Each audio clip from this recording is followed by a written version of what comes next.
Herzlich willkommen bei BeiDAS. In diesem Video geht es um das Apple MacBook Air mit dem M2-Chip in Silber mit 512 GB SSD, 8 GB Arbeitsspeicher, 8-Core CPU und 10-Core GPU. Es ist mein erstes MacBook. Vorher habe ich nur Notebooks von Dell genutzt. Ich präsentiere unter anderem die Besonderheiten dieses Notebooks, führe Tests mit Cinebench R23 und Geekbench 5 durch und ordne dieses Notebook zwischen dem 13 Zoll MacBook Air M1 und dem 14 Zoll MacBook Pro M1 ein. Zu guter Letzt gibt es wie immer einen Pro- und Kontra-Vergleich. Zunächst schaue ich mir das Design an. Die Verarbeitung dieses Notebooks ist sehr gut und fühlt sich dank des Aluminiumgehäuses wertig an. Es wirkt schön, zeitlos und sehr qualitativ. Fingerabdrücke sind nicht zu beobachten. Das Gewicht beträgt 1,24 Kilogramm und ist somit 50 Gramm leichter als sein Vorgänger, dem 13 Zoll MacBook Air M1. Es ist ein komplett neues Design, das meiner Meinung nach sehr gelungen ist. Die Displayränder sind schmaler geworden und auch die maximale Dicke im zugeklappten Zustand hat sich um fast 5 mm reduziert. Das Notebook läuft nicht mehr keilförmig zu, sondern ist durchgehend 11,3 mm dick. Das 13,6 Zoll Liquid Retina Display hat eine Auflösung von 2560 x 1664 Pixel, bzw. es enthält 224 Pixel pro Zoll und kann eine Milliarde Farben darstellen. Im Vergleich zur alten Version ist das Display durch die schmaleren Displayränder um 0,3 Zoll gewachsen und kann mehr Farben darstellen. Die Displayränder sind zwar schmaler geworden, aber dafür ist jetzt eine Notch zu sehen, die mich aber nicht stört. Das Display deckt den P3-Farbraum ab und erreicht eine Leuchtdichte von 500 Nits. Das sind 100 Nits mehr als beim älteren Air. Insgesamt ist das Display so gut, dass es für die Fotobearbeitung ausreicht. Ein Feature, das für Apple MacBooks selbstverständlich ist, aber viele andere Hersteller nicht hinbekommen, ist das einhändige Aufklappen des Displays. Es fühlt sich durchdacht und zufriedenstellend an. Das Touchpad funktioniert sehr gut. Das Geräusch beim Drücken hört sich leise an und klingt angenehm.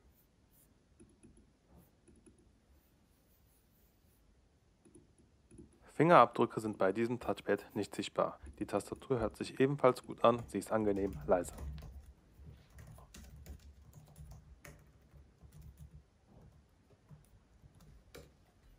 Und selbstverständlich ist eine Tastaturbeleuchtung auch dabei. Und auf der Tastatur oben rechts ist ein Fingerabdrucksensor im Powerknopf integriert, der zuverlässig funktioniert. Kommen wir zu den Anschlüssen. Auf der linken Seite befinden sich ein MagSafe 3 Anschluss und zwei Thunderbolt 3 Anschlüsse. Der MagSafe 3 Anschluss ist neu dabei und kann am anderen Ende das Notebook über USB-C aufladen.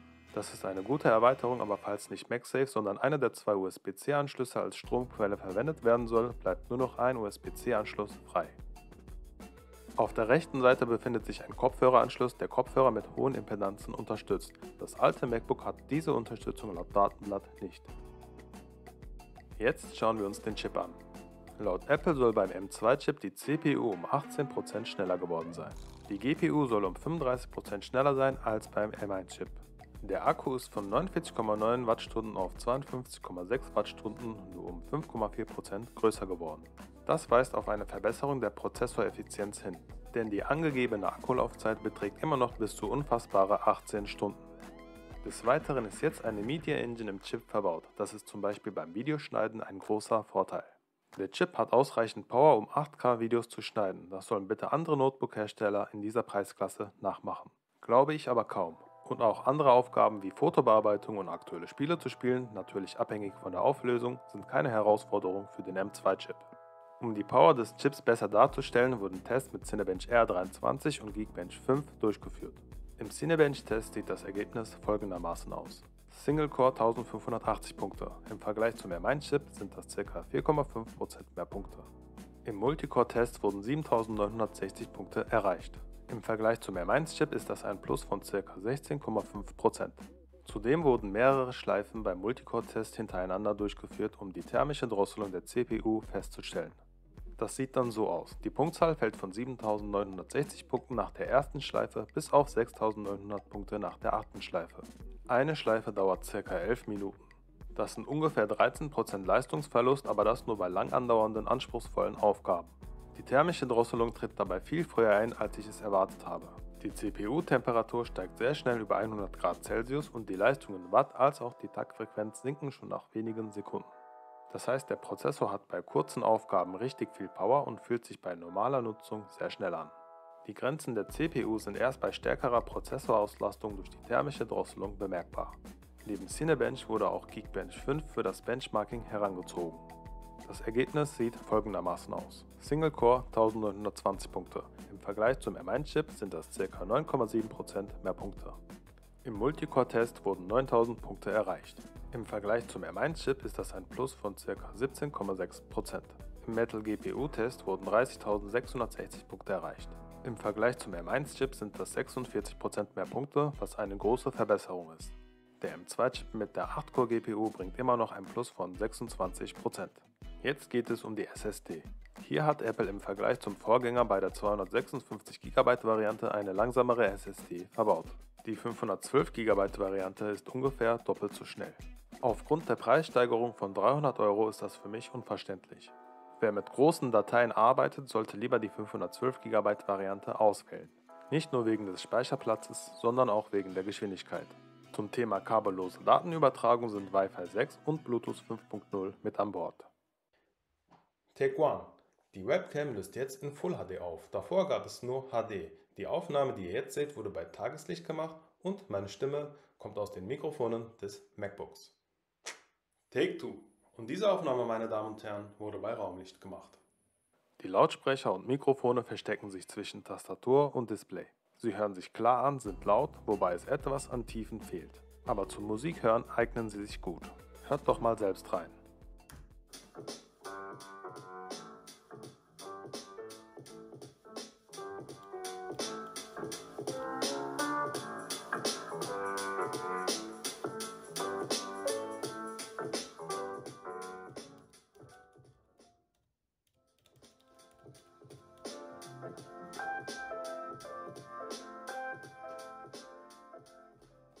Dann gibt es noch den Akku mit 52,6 Wattstunden. Die Laufzeit hängt wie bei jedem Akku von der Nutzung ab. Laut Apple können beim Surfen im Internet oder beim Videoschauen bis zu 18 Stunden erreicht werden. Realistisch sind bei normaler Nutzung, das heißt zum Beispiel Office-Anwendungen, Surfen im Internet, Videos schauen und Musik hören, ca. 10 Stunden. Bei sehr aufwendigen Aufgaben wie zum Beispiel Videoschnitt oder Computerspiele kann die Laufzeit zum Beispiel auf 3 Stunden fallen. Das Aufladen des Akkus bis 50% dauert mit dem 67 Watt Netzteil ca. eine halbe Stunde. 100% sind damit in 1,5 Stunden möglich. Jetzt möchte ich über den viel diskutierten Preis des MacBook Air sprechen und es zwischen seinem Vorgänger, dem 13 Zoll MacBook Air mit M1-Chip und dem 14 Zoll MacBook Pro mit M1 Pro-Chip einordnen. Der Preis des neuen MacBooks ist bei der Basisvariante mit 256 GB und bei der 512 GB Variante um 300 € bzw. um 25% gestiegen. Der preisliche Abstand zur Basisvariante des 14 Zoll MacBook Pro beträgt von der 256 GB Variante aus gesehen 750 € bzw. 50%. Ausgehend von der 512 GB Variante sind immer noch 520 € bzw. 30% Abstand vorhanden. Man könnte argumentieren, dass das neue MacBook Air preislich ungefähr in der Mitte angesiedelt ist. Für die Preise auf der Apple-Webseite ist diese Aussage wahr. Aber wenn wir uns die Preise am Markt anschauen, ergibt sich ein komplett anderes Bild. Der Aufpreis vom alten MacBook Air zum neuen beträgt dann schon 420 € bzw. 40%. Zur selben Zeit verringert sich der Aufpreis von der Basisvariante aus gesehen zum 14 Zoll MacBook Pro auf 490 € bzw. 35%. Von der 512 GB Variante aus gesehen beträgt der Abstand zum 14 Zoll MacBook Pro nur noch 170 € bzw. 10%. Hier haben sehr viele Kunden denselben Gedanken, nämlich sich das in fast jeder Hinsicht bessere 14 Zoll MacBook Pro zu kaufen. Alternativ denken sich Kunden auch, ich brauche gar nicht so viel Leistung, also kann ich gleich das ältere, aber deutlich günstigere MacBook Air holen. Es entsteht ein preisliches Dilemma. Warum sollten sich Kunden überhaupt das neue, aber teure MacBook Air kaufen? Ich versuche das Dilemma mal zu lösen. Kunden, die sich für das neue MacBook Air entscheiden, gefällt vor allem das neue Design. Durch seine kompakte und relativ leichte Beschaffenheit ist es im Vergleich zum 14 Zoll MacBook Pro angenehmer in einer Tasche zu transportieren und damit mobil zu arbeiten. Die verbesserte Webcam, der schnellere M2-Chip und die langsamere 256 GB SSD spielen bei vielen Kunden eine kleinere Rolle. Den Kunden, die das interessiert, neigen eher zum Kauf des deutlich leistungsstärkeren 14 Zoll MacBook Pro, unter anderem mit mehr CPU-Power, einem besseren Display und besseren Lautsprechern. Und die preisbewussteren Kunden entscheiden sich für das ältere, aber fast genauso gute MacBook Air. Aus meiner Sicht finde ich das neue MacBook Air sehr gelungen. Es ist insgesamt besser geworden und bietet dank der Media Engine mehr als genug Leistung, um anspruchsvolle Videos zu schneiden. Aufgrund der starken Preiserhöhung sind die Verbesserungen leider in den Hintergrund geraten. denn im Vergleich zur Konkurrenz braucht sich dieses Notebook in der Basisvariante nicht zu verstecken. Apple ist hinsichtlich Verarbeitungsqualität, Design und Chip-Effizienz seiner Konkurrenz aktuell überlegen. Die einzig wirkliche Konkurrenz ist Apple selbst. Apple konkurriert mit dem älteren MacBook Air und dem 14 Zoll MacBook Pro, die aktuell preislich attraktiver erscheinen. Ich vermute aber ganz stark, dass die Preissteigerung, die wir beim neuen MacBook Air gesehen haben, sich auch bei den kommenden Modellen fortsetzen wird. Dann könnte der Preis für die Basisvariante der kommenden Pro-Modelle nicht mehr bei 2.250 € liegen, sondern schon bei 2.550 €. Kommen wir zum Pro und Contra. Auf der Pro-Seite haben wir die gute Verarbeitung, das schöne zeitlose kompakte Design, eine sehr gute Akkulaufzeit und die gute Performance des M2-Chips. Auf der Contra-Seite haben wir folgendes: sehr wenige Anschlussmöglichkeiten. Für mich sind 2 USB-C-Anschlüsse zu wenig. Außerdem macht jedes Upgrade dieses MacBook Air gegenüber dem 14 Zoll MacBook Pro preislich sehr unattraktiv. Und dann gibt es noch die langsamere 256 GB SSD. In der Realität ist diese SSD nicht schlecht, aber sie ist eine Verschlechterung gegenüber seines Vorgängers und stellt damit ein Haar in der Suppe dar. Das war das Video zum neuen MacBook Air M2 bei Baidas. Vielen Dank fürs Zuschauen und bis zum nächsten Mal.